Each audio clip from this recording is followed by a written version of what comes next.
indeed, once again, Kyiv and the Kyiv region were targeted by Russian bombs. You've mentioned the toll. This is what has been now, almost a daily toll, when it's not worse, just like what we've seen just a few days ago when 17 people were killed in the region. Now, we have to talk about the consequences of such strikes. Of course, first, the human toll. Last night, 3 people died in the Kyiv region, including 1 child. And, Russia those past few days have been heavily targeting civilian logistics. It means also that, for example, some supermarkets in the Kyiv region and in Kyiv struggle to fill out certain shelves because some major logistics centers have been impacted. So you see messages in supermarkets saying that, they will try to provide with some goods, some items as quickly as possible. This has affected, of course, daily life during the day, while at night people are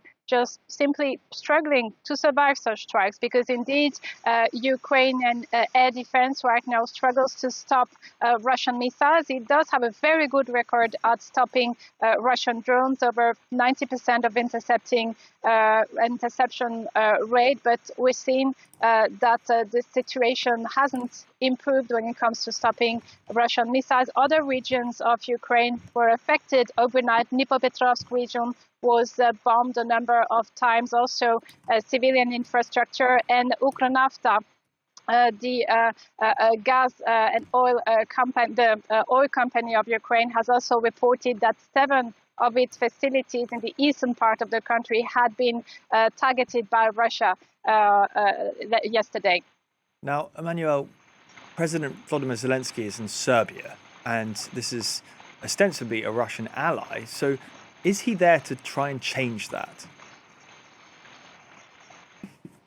Well, indeed, this is the first visit of Volodymyr Zelensky to Belgrade since his presidency, and also indeed since the beginning of the full-scale invasion. Now, Serbia has provided Ukraine with over 60 million euros in humanitarian aid, but it has stopped short of agreeing to sanctions against Russia. It has tried to maintain a very fragile balance of neutrality, I would say. But lately we've seen some steps towards improving the relation between Belgrade and Kyiv.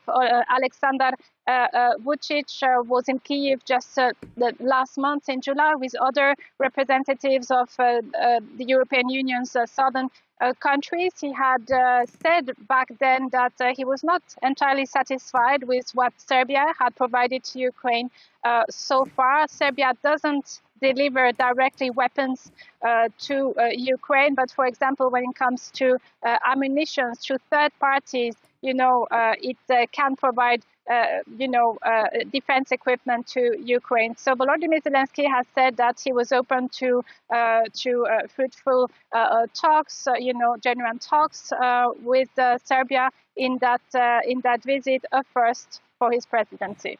All right.